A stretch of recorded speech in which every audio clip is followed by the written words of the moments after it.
मैं माफी चाहता हूं मौलवी साहब। ना मैं गवाही दूंगा, ना ही किसी अदालत में पेश होऊंगा।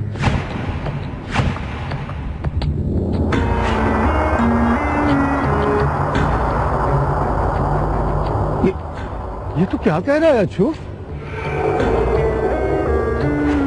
बेटा, तेरे कहने के मुताबिक ही तो मैंने पीर साहब से इंसाफ का तकाजा किया है। अब तू ही पीछे हट रहा है। मैंने आपको जन्नत की इज्जत बचाने के लिए कहा था, मुकदमा पेश करने के लिए नहीं कहा था। अगर आपने मुकदमा पेश कर ही दिया है तो आप ही जाकर गवाही पेश कर दें। अरे? उस दिन तो बड़ा बढ़ चढ़कर बोल रहा था तू, गांव की इज्जत और गांव की बेटियों की बात कर रहा था। अब क्या हो गया तुझे? दिमाग सेट हो गया मेरा, समझ आ गई है मुझे। हवेली वालों की अदालत में हवेली के गद्दी के वारिस के खिलाफ मुकदमा होगा तो फिर इंसाफ नहीं होगा। नहीं नहीं अच्छू पुत्र, मेरी बात समझने की कोशिश कर। मेरी बजाते खुद पीर साहब से बात हुई है। उन्होंने खुद कहा है कि अगर बड़े शाहजी पर इल्जाम साबित हो गया तो वो... मुझे ज्यादा समझाने की कोशिश न करें मौलवी साहब। मैं हवेली के अंदर की सू लेकर आया हूं। हवेली में अदालत तो लगेगी, लोग भी इकट्ठे होंगे, मजमा भी लगेगा। इंसाफ नहीं होगा, सिर्फ ड्रामा होगा। नहीं नहीं बेटा नहीं, तुझे जरूर किसी ने बहकाया है। मैं कहा तो आप रहे हैं मौलवी साहब, कुछ खुदा का खौफ करें। मेरे अब्बे की तरफ देखें मेरे अब्बे की तरफ। अकेला जवान पुत्र हूं इनका। आपकी पट्टी चढ़ के अगर मैं रजब अली के हत्थे चढ़ गया तो मैं तो मर गया, फिर मेरे अब्बे का क्या होगा? तोता चशम, फसादी है तू, फसादी। वासिले जहन्नुम होगा।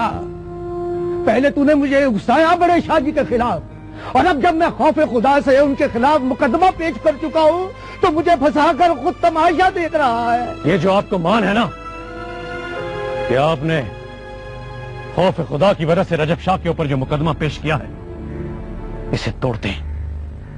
सच ये नहीं है मौलवी साहब, सच ये है कि आपने अपनी बच्चियों की इज्जत लुट जाने के खौफ से ये मुकदमा पेश किया है। यही सच है मौलवी साहब।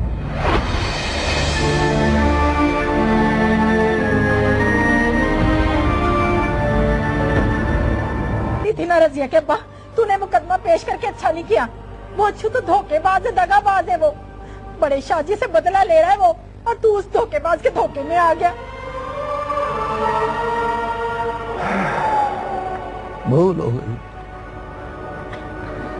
भूल हो गई रजिया की मां, मुझसे भूल हो गई। अगर मुझे अच्छू की असलियत का पहले पता चल जाता तो मैं कभी ये ना करता। मैं तो कहती हूँ अब्बा, तू ये मुकदमा वापस ले ले। नहीं, अब ये मुमकिन नहीं है। अब तो अदालत लगने वाली होगी, गांव के सारे लोग इकट्ठे हो रहे होंगे। अब तो साहब, आपको पीर साहब ने हवेली बुलाया है। अदालत लग चुकी है और आपको खास बुलावा है।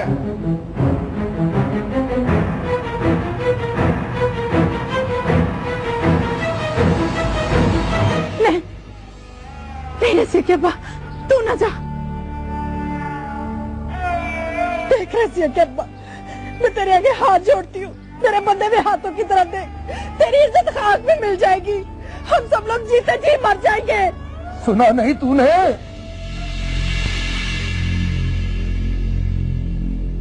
देख, अगर तूने जाना ही है ना तो फिर बड़े पीर साहब के पास जा, उनके पैर ही पड़ जा, कह दे कि तेरे से गलती हो गई है, तुझे माफ कर देंगे वो। जब पीर साहब की इज्जत दांव पर लगी है तो मेरी क्या औकात है?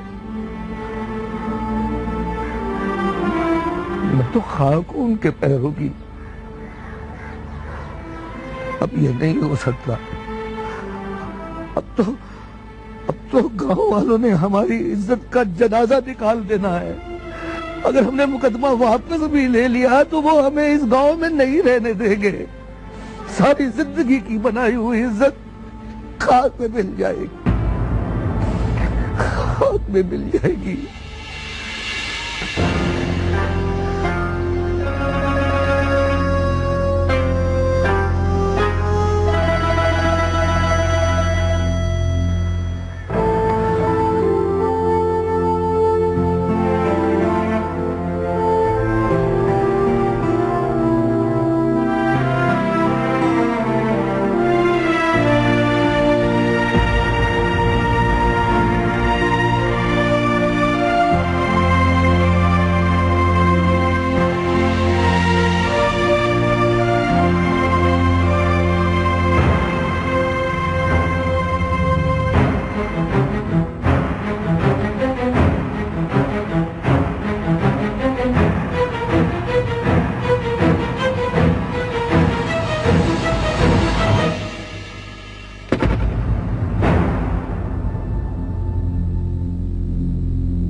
अदालत लगने वाली है।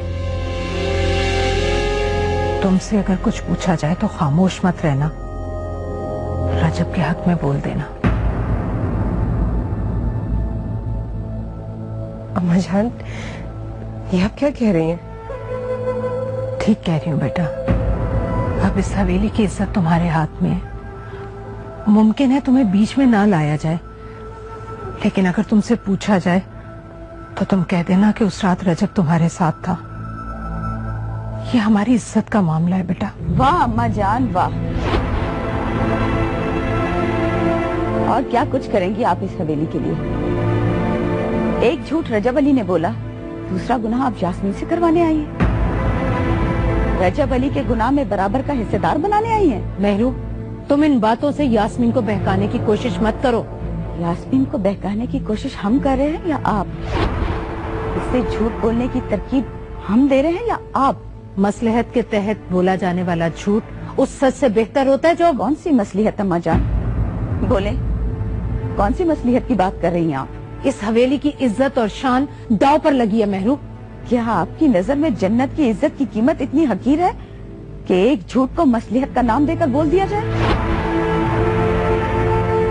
जवाब दीजिए अम्मा जान, आप उस रजब अली को बचाने के लिए झूठ का सहारा क्यों ले रही हैं, जो अपनी बहनों को पारसा बीविया समझकर किसी और से ब्याहने के लिए तैयार नहीं, जबकि गांव की लड़कियों की इज्जतों से खेलता फिर रहा है। तुम भूल रही हो मेहरू कि ये सिर्फ इल्जाम है रजब पर, जुर्म साबित नहीं हुआ। इसलिए आप साबित होने देगी तो होगा ना। इसलिए कि मैं जानती हूँ कि जिस किसी ने भी रजब पर ये इल्जाम लगाया झूठा इल्जाम है।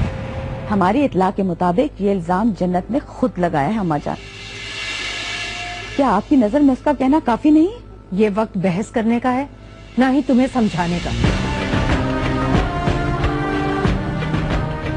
यास्मीन बेटा, अदालत लगने वाली है, मैं जा रही हूँ। तुम खुद को संभाले रखना, जैसा मैंने कहा है वैसा ही करना। नीचे आ जाओ, सनान खाने में पर्दा होने वाला है।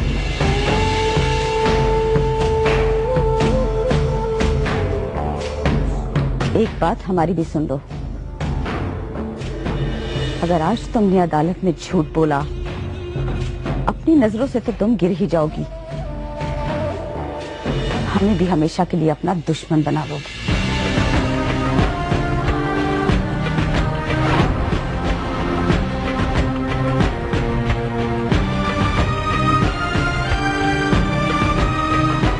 जेबी, हमारे साथ चलो, हम मुकदमे की कार्रवाई सुनना चाहते हैं।